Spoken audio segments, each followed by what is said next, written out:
inviting me. And I'm going to give an overview of well, basically the research that I started that I carried out since my PhD.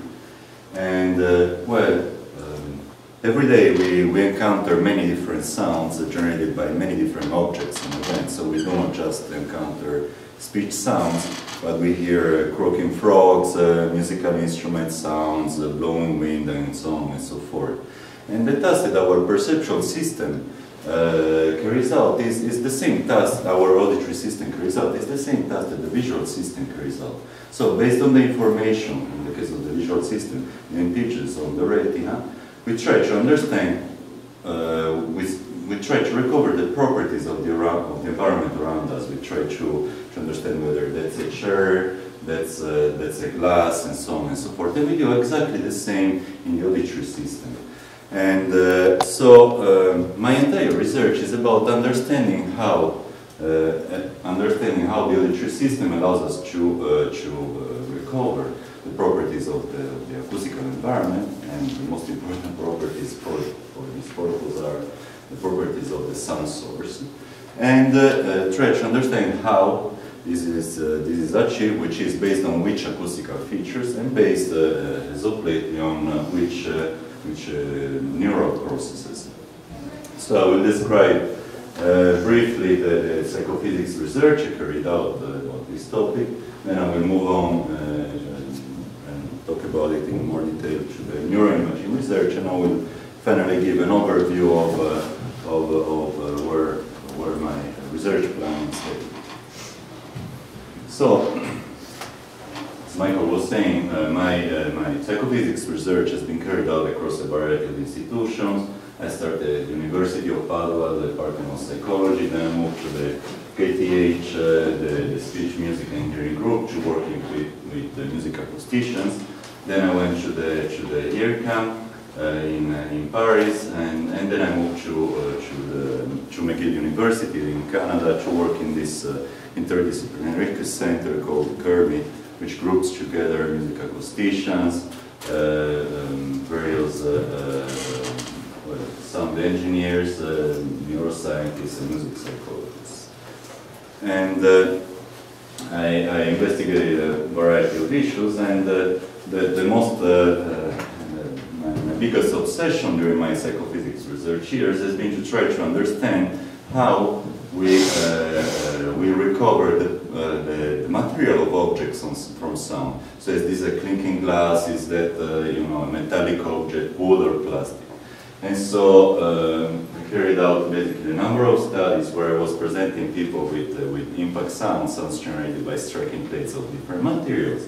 And it is one of the devices that I built, and what I did was to measure the perceptual abilities and also to model, for example, the perceptual responses, the identification responses for material identification, or also for the rating of the hardness of objects, by using both acoustical features and also mechanical features. I was, for example, modeling perceptual responses by using variables such as, for example, stiffness of objects, but also the time of contact within the object, which has a big influence on the acoustical structure of a sound.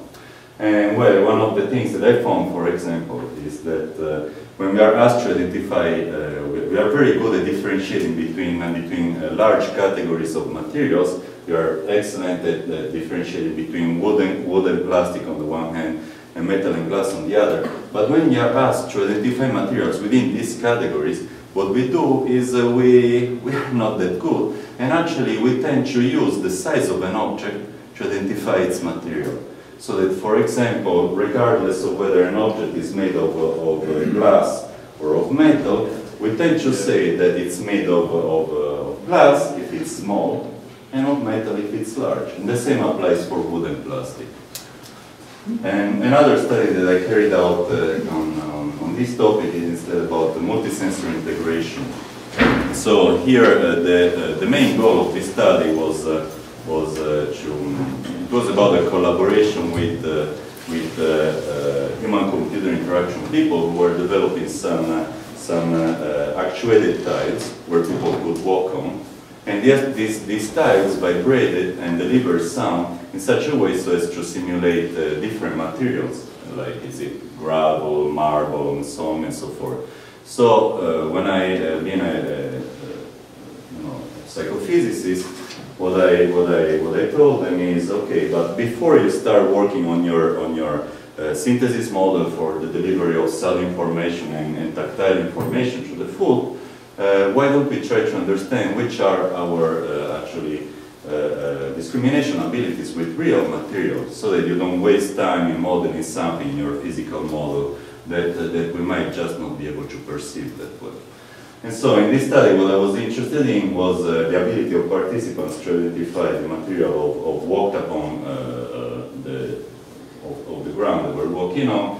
And I did this is a sketch of the device that I was using to present materials, which was basically different materials, marble, ceramic, and different types of gravels that were mounted on top of this wood sleds that I was rolling around so that participants could walk on there. And so I was interested in contrasting identification performance in different sensory conditions.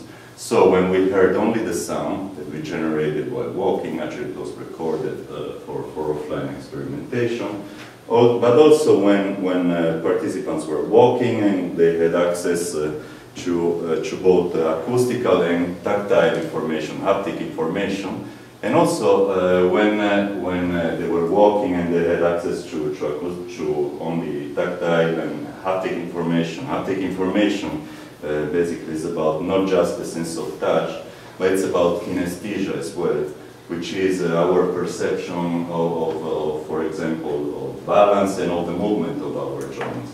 Okay. And so in the most deprived condition here that I had, I was also interested in the performance of participants based on kinesthetic information. So I had them walking on these grounds with goggles, with headphones, with an intense noise masker, and then I built these actuated shoes that were basically enriched by some coils where I deliver a random noise, so as to mask as well the tactile information, so they had only access to their sense of balance and to the perception of the movement of their joints. And well, I mean, the big message of this study is that basically, and this is a recurrent result in audio haptic studies, is that people base their judgments not much on sound, but based on tactile and kinesthetic information. So there is in the literature quite some results about the dominance of haptics over audition. I did some research about musical timbre and the modeling of acoustical features. This is a collaboration with this is a big project that was started by my supervisor at the time, Steve McAdams, and in collaboration with people at IRCAM. And so this is basically about the design of MATLAB toolbox for the extraction of acoustical features for the description of musical sounds. And if you go through the literature, you see that I mean there are many different ways that we can apply some acoustical decomposition and then mathematical operator to describe a musical sound or whichever sound using one single number. So we have so many alternatives, and in this toolbox there are many features implemented there. And what I did here, I didn't work directly on the coding of the feature extraction, but I wanted to see the extent to which all of this huge amount of features correlated when describing a large database of musical sounds. And in this case, what I'm showing here is two models, two representation of the correlation between all of these features within the McGill University Master Samples database, which is a pretty large database for musical sounds.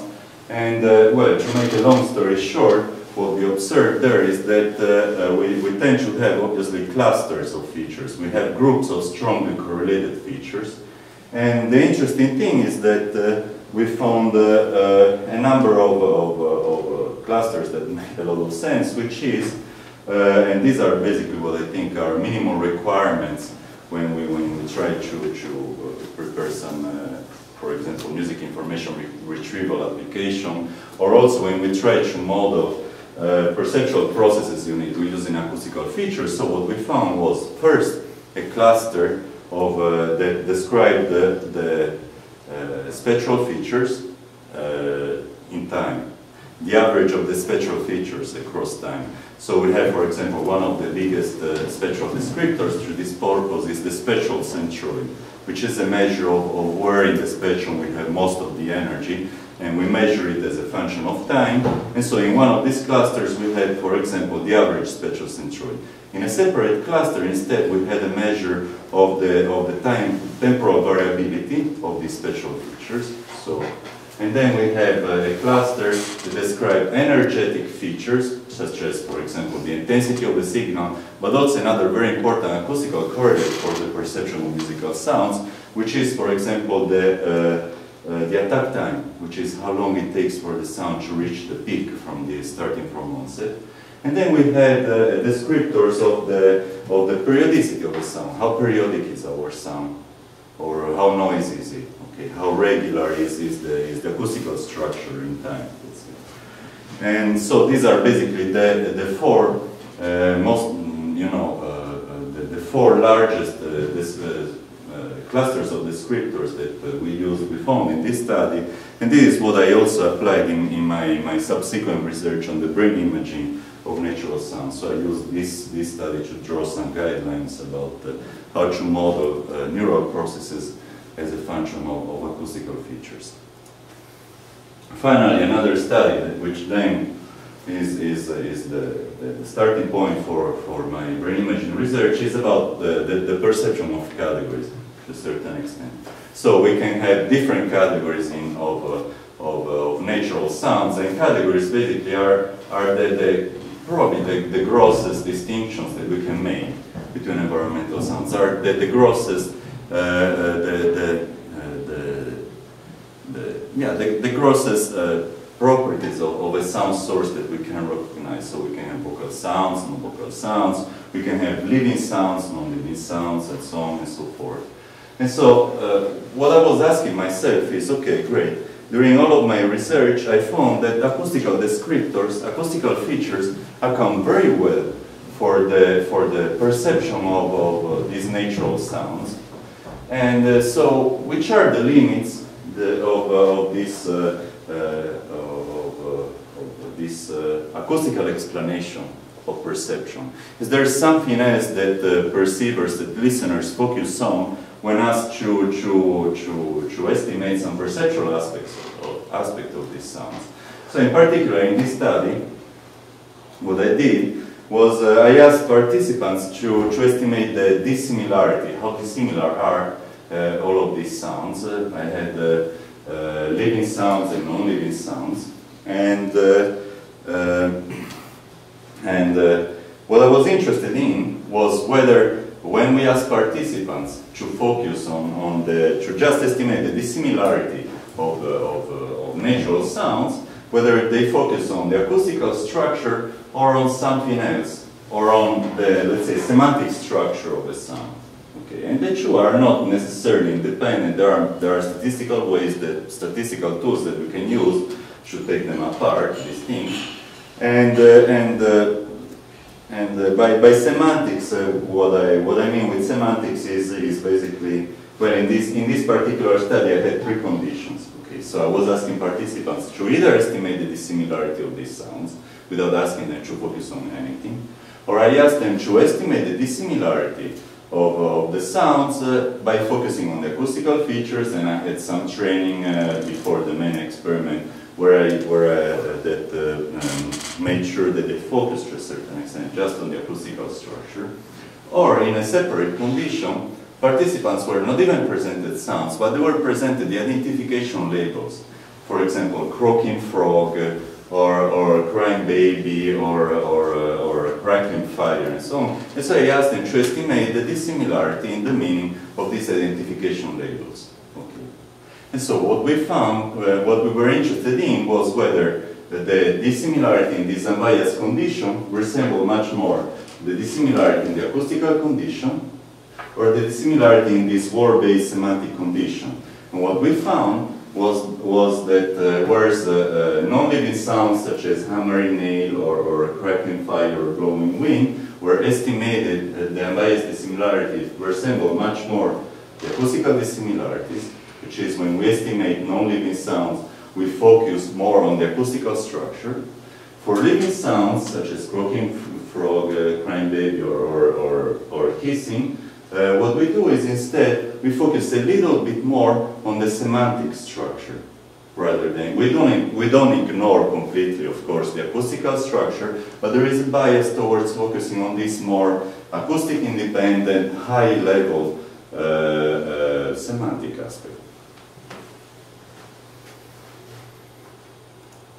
And I continue my research. I started already at Kermit during neuroimaging research, and I continued at the University of Glasgow, where I carried out both fMRI research, which is magnetic, functional magnetic resonance imaging research, which is about trying to understand where in the brain we encode, we encode the properties of the sound source or the acoustical features.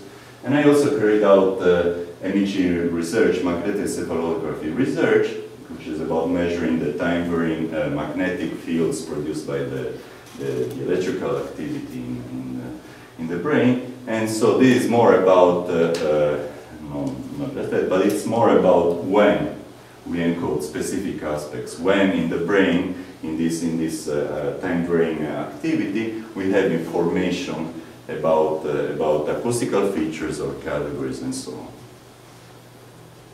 And one of the studies that I carried out in collaboration with Belen, also Pernet, who's now here in Edinburgh, is a study about how the brain, where in the brain we have encoding of a very important aspect of a sound source, the identity.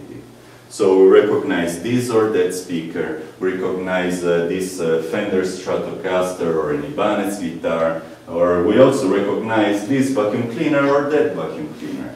Okay. So in this study, what we wanted to understand is where in the brain we have encoding, or which is we have information about the identity of sound sources. Okay. And to make another long story short, what we found is that there is a particular area in the frontal lobe that contains a lot of information about the identity of sound sources, irrespective of whether, we ask participants to actually discriminate the identity of sound sources or when they are just passively listening to sounds, but also, and more interestingly, independently of whether the sound source is a speaker or a musical instrument or another or an environmental sound in general. So in this particular area in the left frontal lobe is a domain general processor for the identity of sound sources. Okay.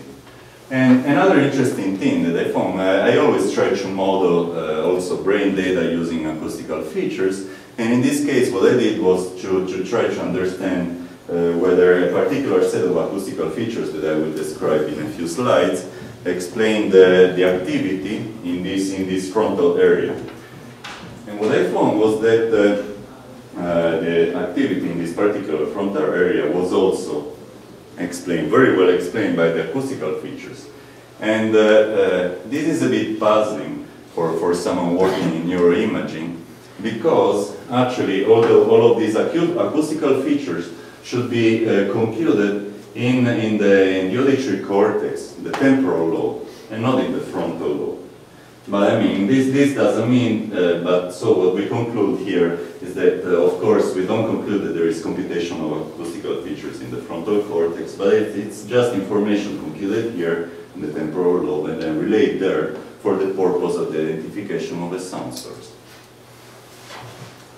And another study that I carried out in collaboration with Joachim Gross, Christoph Kaiser, Steve Belin, and Stefano Panzeri is about the encoding of acoustical features in magnetoencephalographic data.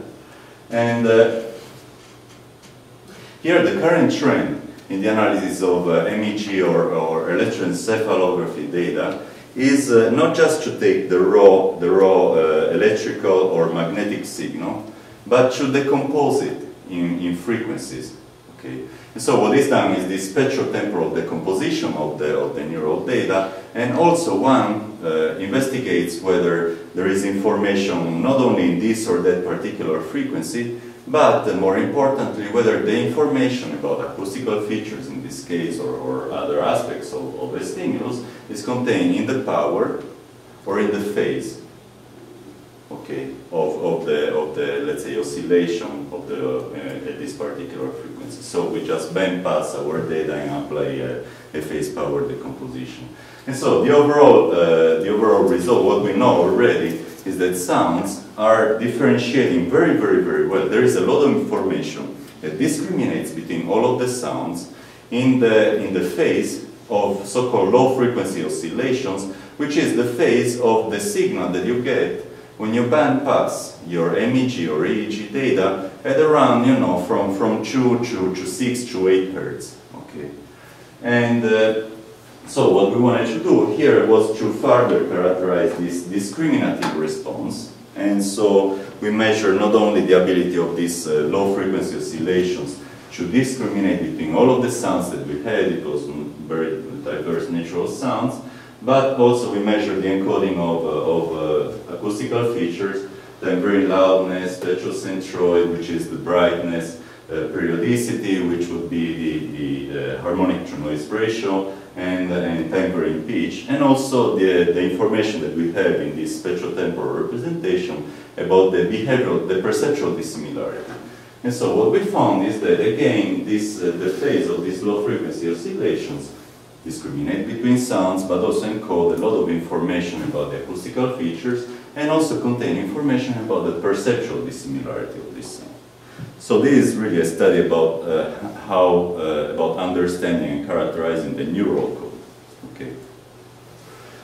And a particular topic that I've been working on quite a bit is in fMRI is the encoding, how much information we have about sound categories and about acoustical information in a particular construct. Okay. So when we run an fMRI study, we are taking a picture of the brain, okay, and this picture is three-dimensional. So we take the value of, let's say, the brain activation in many different three-dimensional pixels that are voxels inside the brain.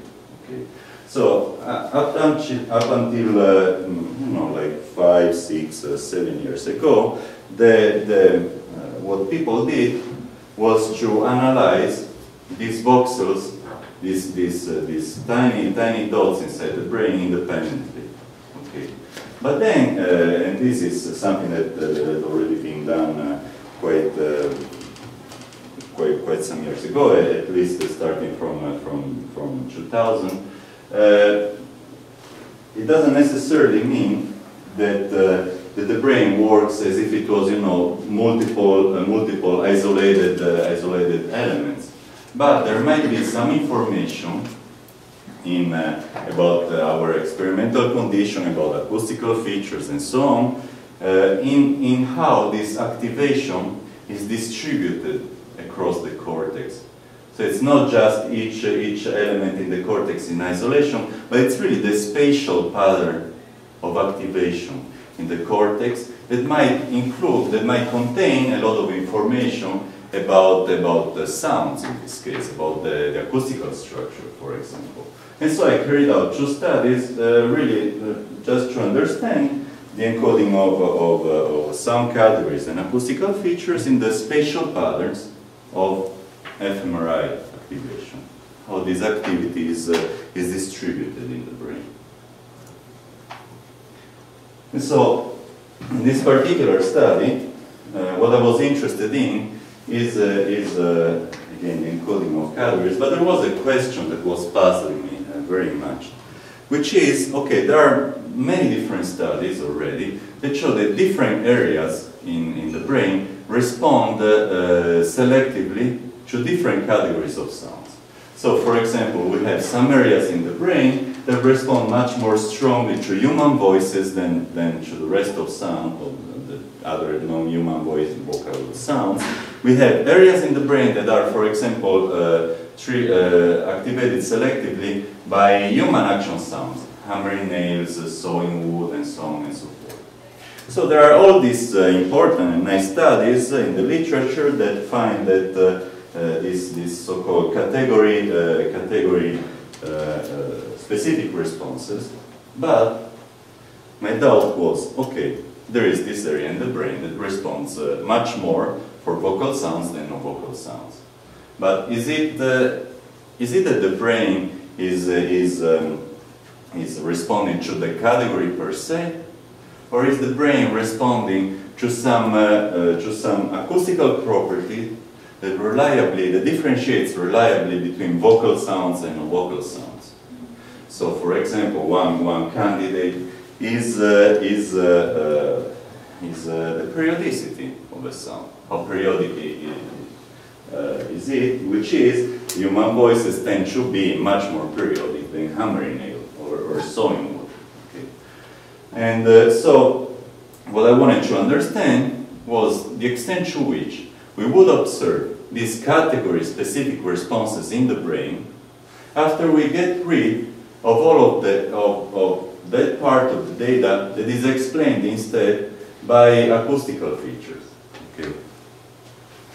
And so, and this is about, you know, it's an old question also in the domain of the psychology of perception. Is it, do we have a processing, perceptual processes, for example, that are based on the low-level sensory information, acoustical structure, for example, or instead do we have more abstract processing that is independent of the low-level structure? And so this is the particular decomposition that I always refer to in my studies, and so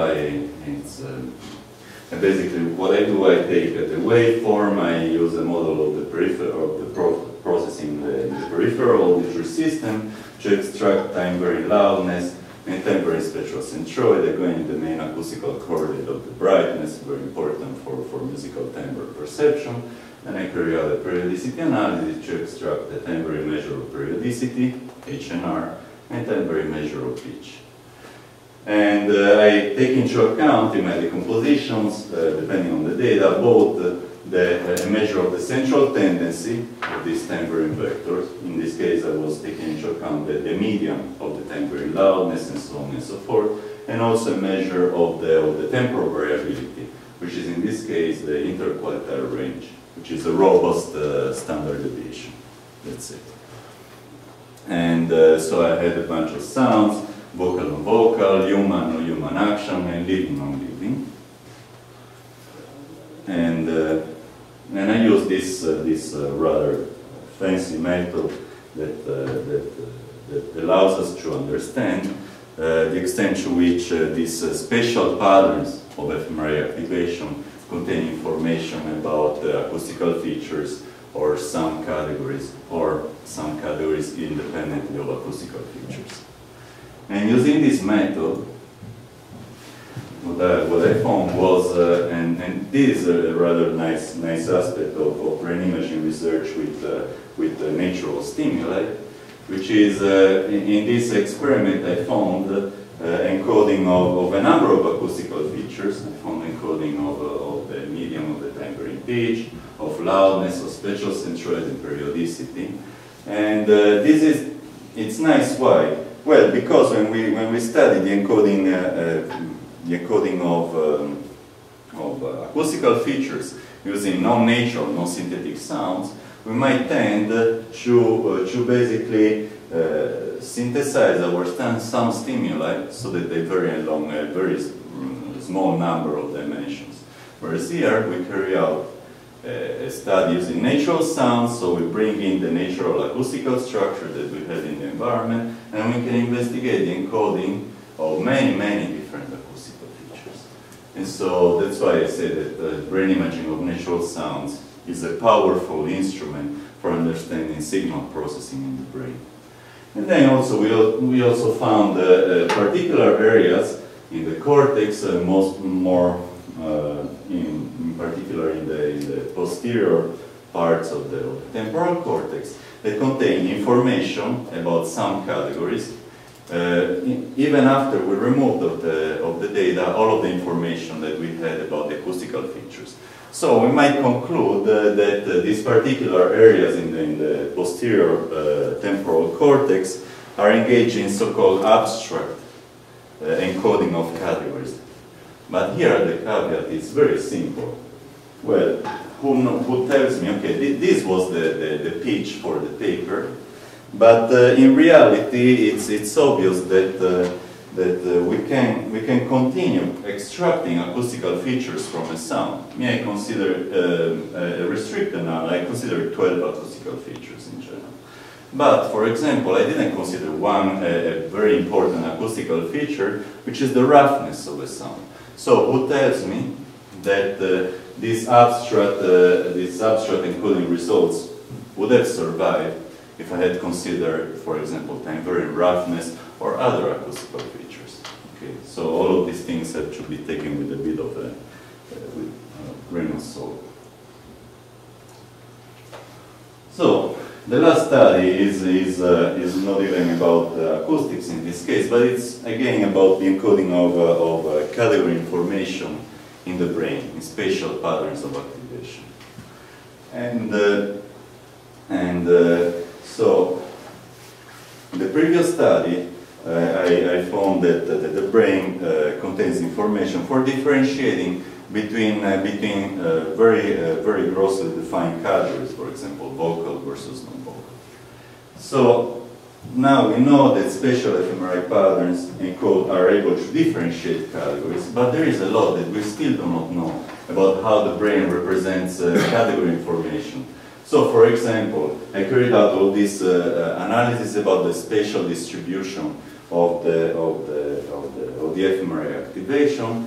So, who tells me what's the relationship? And this is one of the questions that I wanted to answer in this study. What's the relationship between encoding of category information in spatial fMRI patterns and encoding of category information in, let's say, voxel-wise activation, voxel by voxel? So.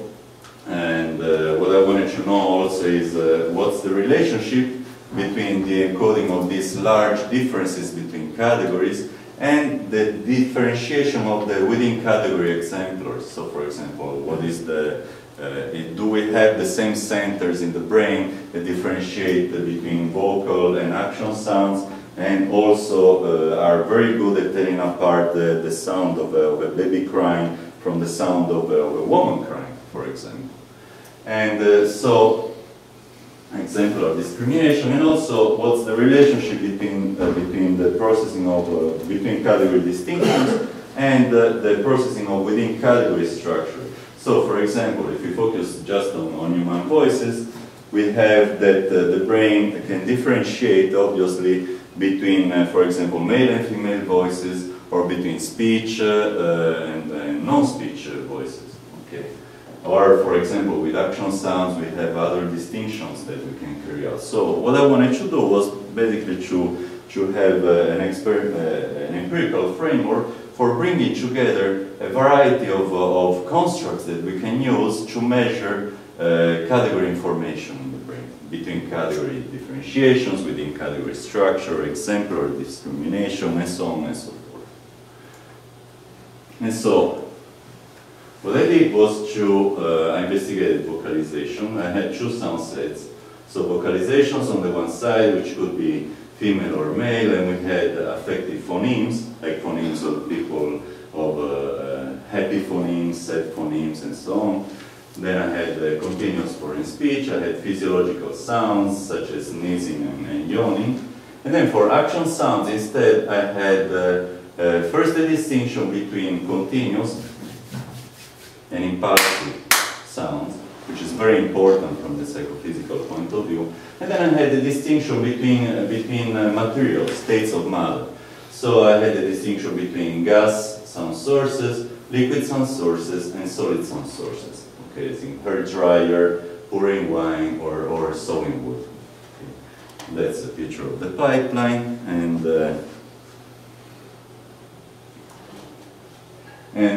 okay, before we go, this is one of the this is a general overview of what was happening in the brain, and it's a picture of so-called RI analysis. So what an RI analysis is, we take just a small area in the brain that has, for example, an anatomical meaning, for example, the primary auditory cortex, and we just focus on that instead of moving our search space across the entire brain. Okay, and so what I'm showing here is a number of constructs that I measure from within these ROIs. And an important construct here is the construct of distance, of dissimilarity, between the spatial patterns, the spatial fMRI patterns that we measure for different sounds. How diverse is the distribution of spatial activity for this woman yawning and this sample of a male uttering some Japanese. Okay, so how diverse are the spatial fMRI patterns? And so this matrix that I'm showing here for the different regions in the brain basically shows the distance, the dissimilarity, how diverse the spatial fMRI patterns are for all of my 36 sounds. Okay, and this is basically a model of it's an MDS model of this matrix. Are you guys familiar to a certain extent with MDS? Well, okay, MDS is a mathematical method that we use to model distance matrix.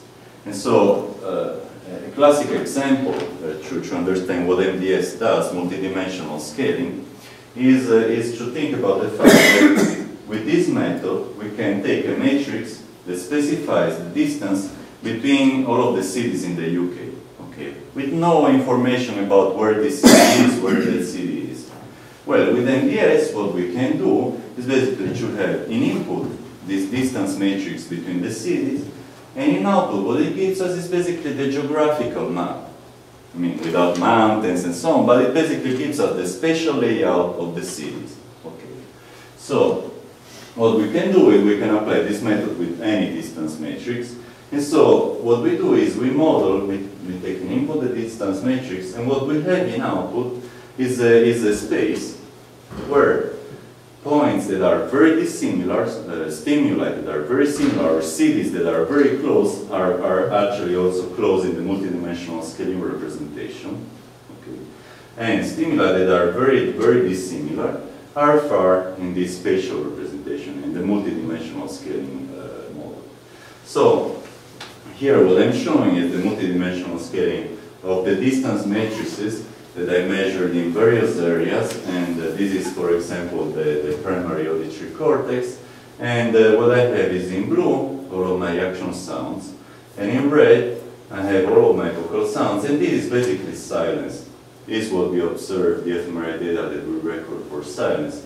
And so what you can see is that, for example, an interesting thing to notice is that the distance between action sounds and this cloud of vocal sounds is not the same across the entire brain.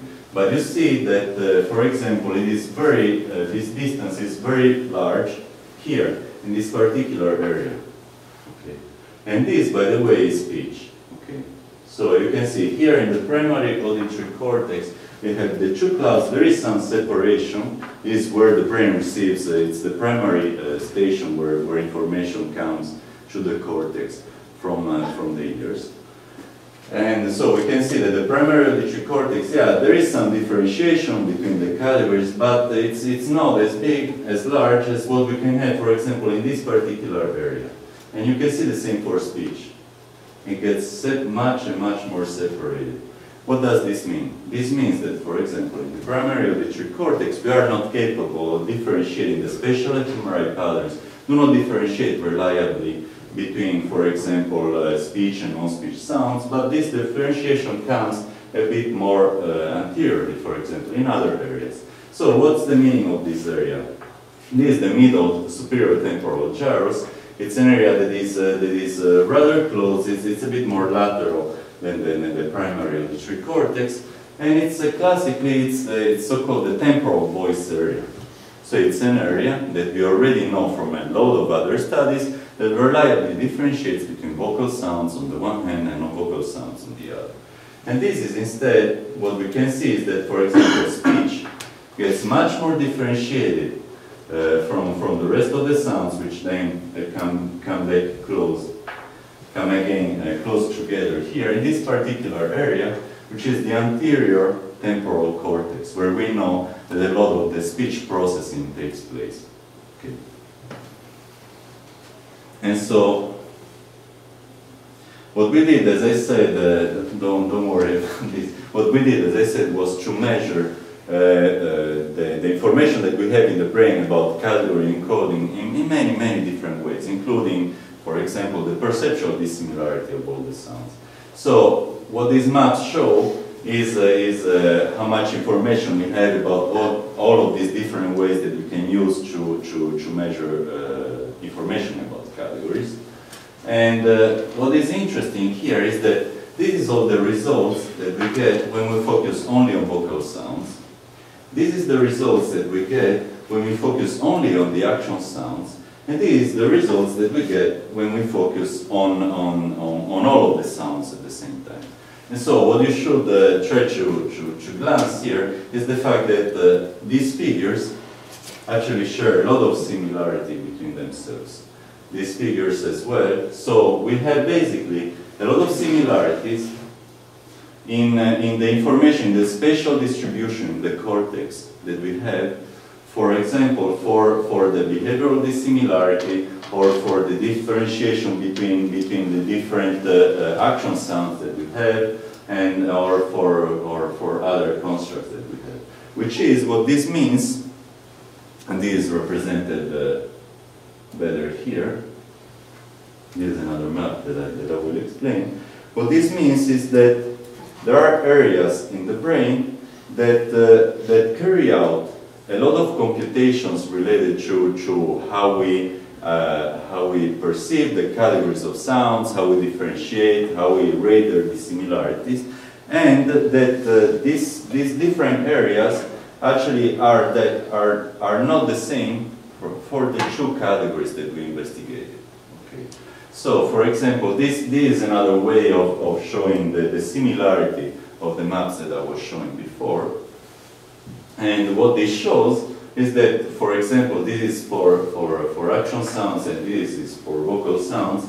So what this shows is that there is a large overlap between those areas that for action sounds are engaged in the computation of their perceptual dissimilarity, in the differentiation, in the discrimination of the single exemplars of the action sounds, in the activation, which is on whether action sounds trigger more activity than vocal sounds in the brain. And we have information about the differentiation, about the within category structure. Is an action sound generated with an impulsive or with a continuous interaction? Is it liquid, gas, or solid? And a number of other distinctions. Okay? So this is a dendrogram of dissimilarity. And we wrap it up using a particular concept that we call the detector. Okay. So again, in fMRI research about natural sounds, there's been these two important constructs. Okay. The first one is the construct of activation. Does a region respond more strongly for vocal sounds or for action sounds? The second one is the construct of between category discriminations in the spatial fMRI pattern. Does the spatial fMRI pattern differentiate between vocal sounds and action sounds? And these are mathematically independent ways that we can use to measure the encoding of category information in the brain. And so what we did was to merge these two concepts and come up with this concept of detector. So what is a detector?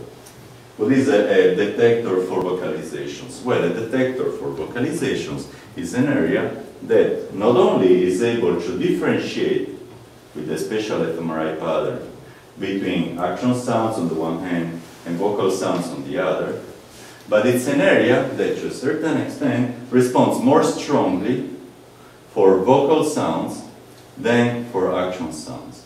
Okay, so we bring this true.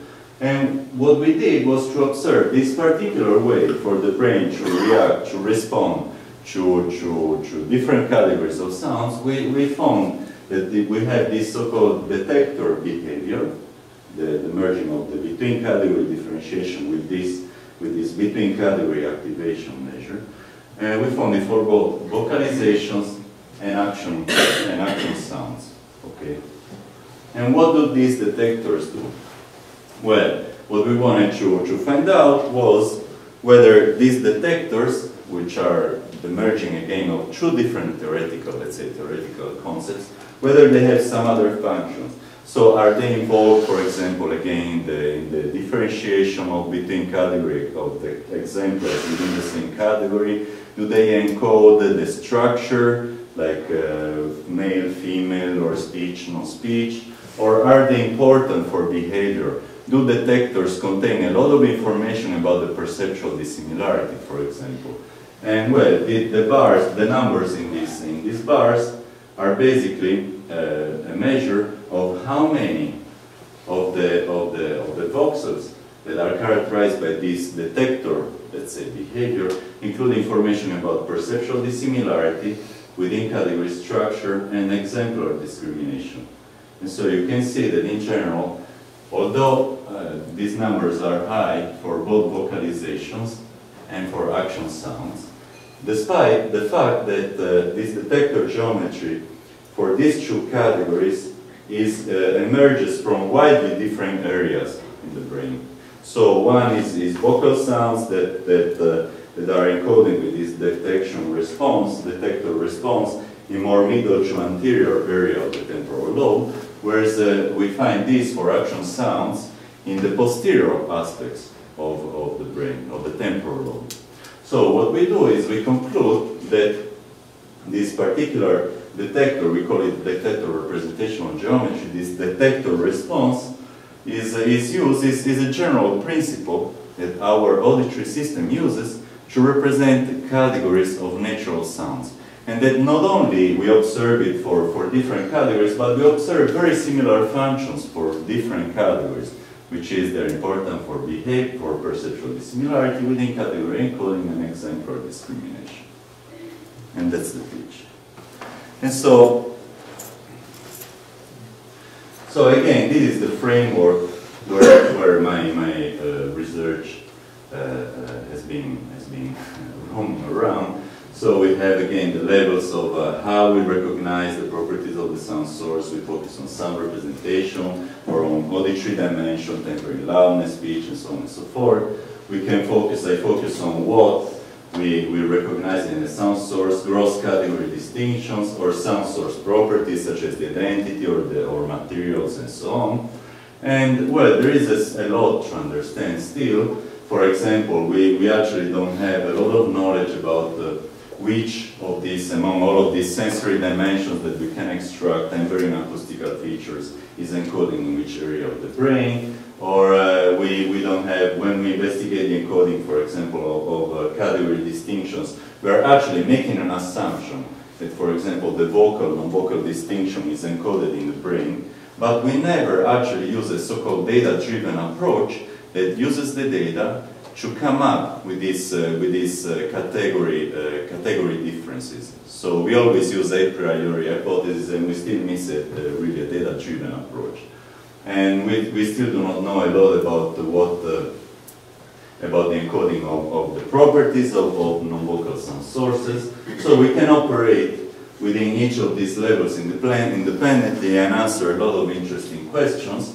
But in general, what I think and what I've been doing up to this point is to focus on something that is even more interesting in my opinion, which is contrast all of these levels of representation. So for example, in the initial fMRI study that I carried out, I was contrasting these two levels. sensory dimensions against category representation. In the last one, I was putting together these two. And in general, my research is not just about contrasting these levels of representation, but it's also about drawing general principles that apply not only to vocal sounds, but also for non-vocal sound, to non-vocal sounds, as is the case for this detector principle that applies to both vocal and action sounds. And that's it.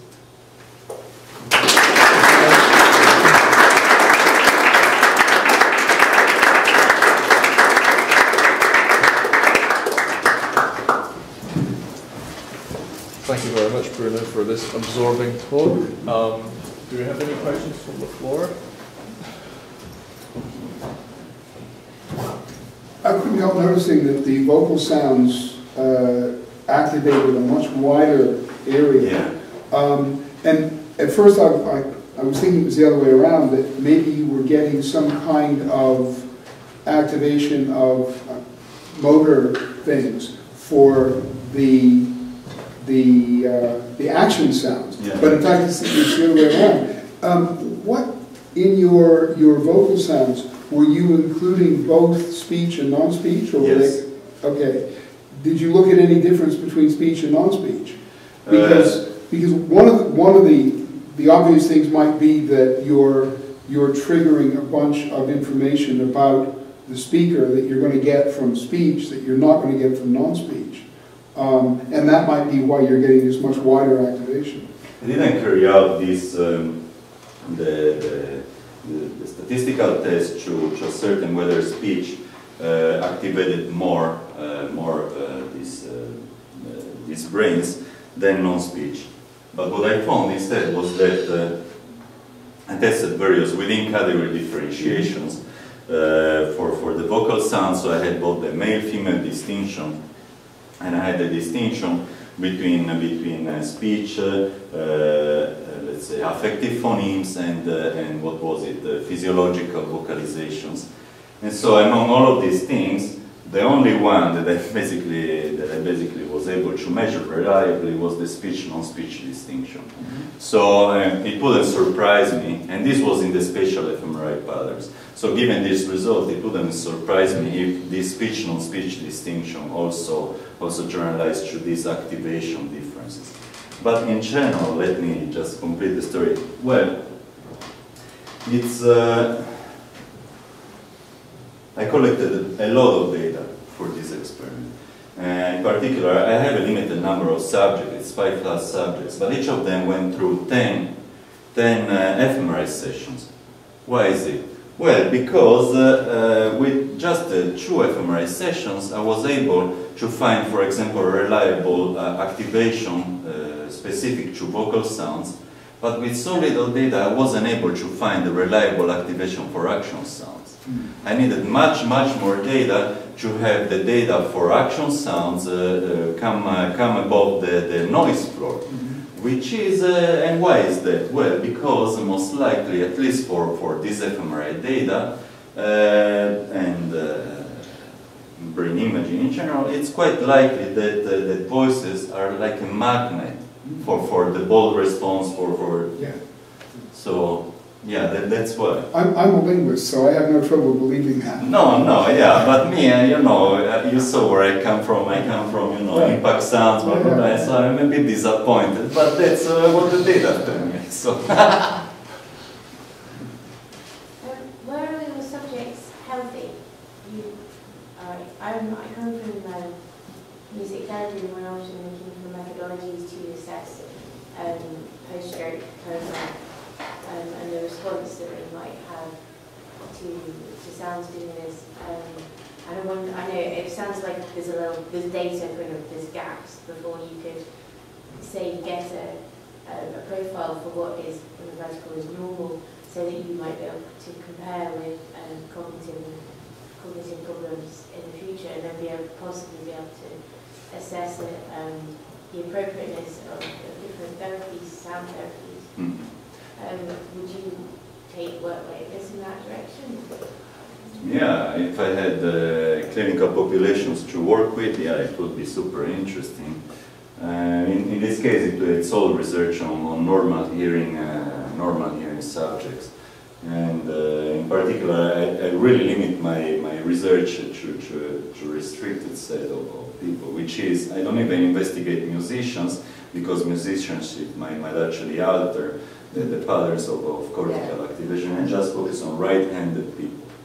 So, but they are all normal hearing, and I test it. But no, yeah, of course, it would be interesting to investigate the clinical population. I wouldn't know which direction I would take, but because, well, what I thought about generalizing these results actually is mostly doing it in the developing brain, for example. So, I mean, it would be very easy, very straightforward to generalize this to research to infants, but I'm not a clinician, so I wouldn't know which interesting direction could be taken for generalizing this research to the clinical population. Thank you. I have a quick question, which is to do with the differences between studies carried out using fMRI systems and versus MEG and EEG system. Presumably, correct me if I'm wrong, but the time resolution of those two ways of studying the brain are quite different. Yes. Are they not? So that must restrict a little bit the kind of questions you can ask because of the time scale that you're forced to examine, you know, spatio-temporal variations over. No, that's very true. And for example, I carried out this MEG study about the encoding of timbre in acoustical features. This one, and I did it with MEG because, of course, it seemed like the best method. It made sense. The problem with MEG is that what we can do is we can take, and also with EEG, but MEG is actually better to this purpose. We can analyze the data in such a way, what we record is the magnetic fields, let's say the scalp. So we can use some method for projecting these magnetic fields inside the brain. So this is so-called source modeling. And what happens is that the sources, let's think about it as a blob of activation that we can model inside the brain from magnetoencephalographic data. Well, it's not it doesn't have the same spatial resolution as what we would have, for example, with fMRI. And actually, EEG is even worse than that. So, of course, the best thing is to combine the two modalities. But to go back to the question of information in fMRI data about the temporal aspects of the sound stimulus, well, there's been some recent effort about the reconstruction of sounds based on fMRI data. So what you do is you train a machine learning algorithm that is linked to a particular decomposition of a sound to basically use all of this fMRI data without any knowledge of the sound to a certain extent to basically reconstruct the sound itself. So what I saw recently, and if it will come up in the literature hopefully soon, it's not research that I've been involved with, but I saw that basically there's been successful attempts at reconstructing time-varying sounds using fMRI data, which are characterized by a temporal resolution of 2 seconds. So evidently, fMRI data, in particular the spatial distribution of fMRI data, contains information about the temporal dynamics of the sound. I mean, that sounds really interesting. That's kind of mapping lots of data in 1 dimension to 2 dimensions at a lower frame rate, if you like. Yeah. So there is something there, of course. Otherwise, the reconstruction attempt wouldn't have been successful. But of course, I mean, if you want to answer scientific questions, I mean, we are interested in the temporal dimension. Any final questions? If not, we'll thank Bruno very much again. Thank you.